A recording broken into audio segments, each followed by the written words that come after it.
All right, welcome to Life Fit with DVD. Welcome back. Thanks for being here. Today, I wanted to talk about what is your best learning style. And I realized yesterday, after talking about some of the, you know, just the issues with learning, that I feel like I needed to elaborate a bit on, well, what are people's best learning style? Because everybody engages with material information differently, and it can look a lot of different ways, but there's one critical piece in doing so for effective learning, and that is by actively engaging with the material. So, you know, our schools, have been set up. They've been standardized, the past several decades, for basically memorizing material. And memorizing material can take place a lot of different ways. However, the ways it's taught typically are that, this is like, listening to like a lecture or something and not taking notes, not writing anything down, not putting your body in motion in any way towards that material, right? That's a lot of learning nowadays. You listen to a lecture, you can watch a video, you can read a textbook. You can just, obviously, if you're at a lecture, you're just listening to somebody, but you're just reading something, but you're not following up with it. You're not interacting with that material, and you're not putting your body to work in some way towards engaging with that material, whether that be writing, that can be physically interacting with new information or something you've learned physically. That can be talking, reiterating the material, debating with the material, right? So these are just different learning styles I'll get into in a minute here, but there's a lot of different ways to actively engage with information that we have in our world. And what I find is that we're just not, if you want something to stick in your mind, you need to be interacting with it in some way, physically, right? Speaking, right? Touching, whatever. It has to be something that you play with a little bit, not just something that you're on the receiving end of and you're just letting it kind of bombard you. And this is just like what most social media is, right? And even though we aren't interacting with that material very often, it's highly stimulating. It's very addictive. And also to that end, because we're not really interacting with it, it kind of just, and it's very stimulating, it turns off our critical thinking. Because we're not thinking, we're not actually considering the material and the information that we're seeing, and we're letting it affect us emotionally. Usually that's the stuff that we get stuck on, instead of engaging with it and actually thinking about, well, okay, how can I apply this information in my life? What does it actually mean to me? Does it mean anything at all? Is it a good thing to know, or is it just something that is just useless, right? Because a lot of people are engaging with a lot of useless information that does not mean anything to their lives, and in a lot of cases is not even in a basis of truth. It's something that everybody else is looking at, and it'll seem like everybody else is looking at and saying this is true. So it becomes like an emotional kind of virtue that yes, this is what's happening, but that actually has no basis in reality, or basis in improving anybody's life, outside of maybe making people emotionally more attracted to certain types of information or whatever. But this is a very primal part of the brain, right? Our emotions versus our thoughts, and the differences between them. It's very important to use both, right? We have to use both parts of our brain, our right and left part of our brain, and decipher what are we thinking about with our mind, and what are we, feeling with our emotions towards things. Because if we're letting one side of our brain or one method dominate us more than the other, it's going to have issues, right? And it's important to know the difference between both and use both. And maybe that's a topic for another day of how we could do that. But ultimately, people are making decisions with their emotions, but we also have brains, right? We have brains that we can use, that we can learn, process the things that we are learning in our environment, interact with them, play with the ideas, talk about them, and to that end, make our lives better. So this is just how you become a more effective learner, is just engaging with the information. So what is the best what is the best learning method for you, right? So there's all sorts of different styles. From a very high level here, I'm just gonna go over a few. So you can be a visual learner. A lot of people think they are visual learners. I am a visual learner. I'm a trader. I look at charts all day. I look at patterns, really. So it's not even just visual, it's more pattern recognition.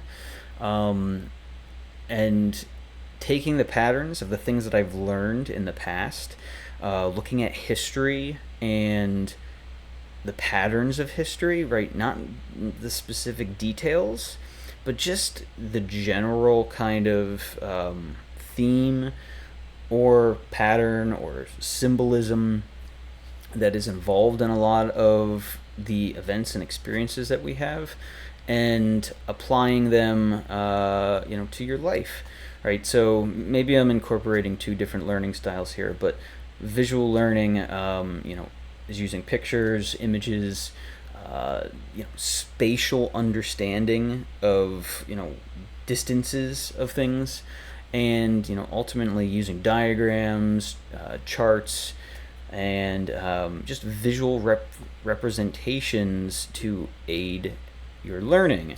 And how can you apply this, right? Well, I mean, it's not just enough to see these things. You also need to interact with them. So can you interact with the things, the visuals that you have? This is why charting works great for me, because I can see the pattern and then I can interact with the pattern. I can pull up patterns of the past, see how they work with the potential patterns or possibilities of the future, and then really start to cultivate a narrative around these things of potential catalysts that can really shape certain narratives playing out. But visualizing them, right? Seeing them not just on a screen or outside or whatever, but also seeing them in my head is another way that I interact with these ideas and this material. So another way is auditory learning style. So this is more listening, sound, music, reading aloud things, discussing them with others. I mean, this can be listening to the sound of your own voice or your notes, to just take in and memorize information. So, like I'd said at the beginning, listening to a lecture is one way of having an auditory bend to your learning style, but engaging with it, right? Having a debate or a discussion potentially with your peers or professor, whatever, around the material, right? That's going to be way more engaging with it, because then you have to develop that understanding of it. Because that's what it comes down to: is, are you understanding the information? Effective learning, starts with being curious, and then thinking about the information. But you need to understand the information, apply the information to your life to really turn it into knowledge. So additionally, there's kinesthetic learning. Kinesthetic is, physical, right? Where your body is in space, physical touch, hands-on activities, really moving your body around, interacting with physical things. I mean, this is a lot of sports, gym, anything you're doing outside is a kinesthetic form of learning. It's your body going through, the motions, and, how did you learn to drive, right? You probably don't remember how you learned to drive at this point. Your body just knows how to drive. That's kinesthetic learning. That's something that your body just knows at this point. It's on autopilot, but you don't remember exactly how you got there. It's a pretty amazing thing. And it started as a conscious thing, right, in your mind, but then it turned ultimately into an unconscious process that you had to integrate into your body, so that you don't need to think about that anymore. And what started as a conscious thing, right, is information turned into knowledge and wisdom through your understanding of what everything does in your physical environment. So reading and writing are just another style. So people that just prefer words, and writing things down. I mean, all of these things are, once again, physical activities. You're engaging with these things in the physical environment. So this could be taking notes, writing summaries, reading books, and also engaging with textbook material, potentially with other people, or discussions of the material in the material, right? I feel like less and less people are becoming, or are reading and writing bent on their learning. I feel a lot of people want to visualize things, or read, write, and visualize and interact, right? If you can do all of them, it's only going to incorporate it better into your body to be able to work it into a subconscious, unconscious process. And then the last I have here is just a logical, mathematical learning style, which is just really thinking about things, using logic and reasoning and specific, perceptions or different perspectives that you can utilize to see things differently. That's what I do a lot of here. I'm using a lot of just logic of how to work things out, presenting different models that can work potentially for you to just perceive the world a different way, and if you can see the world a different way, then it can change your awareness. It can change how you interact with the world. It can change how you interact with the information that is coming in, and also that you're contributing back to the world. Perspective shifts are, to me, the easiest way to learn, because it doesn't require a whole lot of interaction with the outer environment. A lot of it can happen in your own head just by questioning things, seeing different, alternatives, different possibilities, different conditions. So, maybe an intuitive learning style can fit into the logical, learning style as well. I mean, there probably can be defined a bit differently, but, ultimately, it's breaking information down into smaller parts and, understanding the details of the system. And when you understand the details of the system and what makes up a bigger kind of point of view or argument or chart or image or concept, you can then really apply it from a deeper level to everything else you're doing in your life. So that is it for now. There's definitely more learning styles than that. But I just wanted to kind of reiterate the why, right? The why to, why it's so important to understand material and understand how you best learn, and and that just requires engaging with it actively, hands-on, engaging with the stuff going on in your environment, and not just turning your mind off and going through the motions. That definitely can be good sometimes as a form of relaxation, but I would encourage you to just try to find activities that it's stimulating to learn from it. It's stimulating to engage with that information to a point where you're building upon that information to apply it in a later setting, to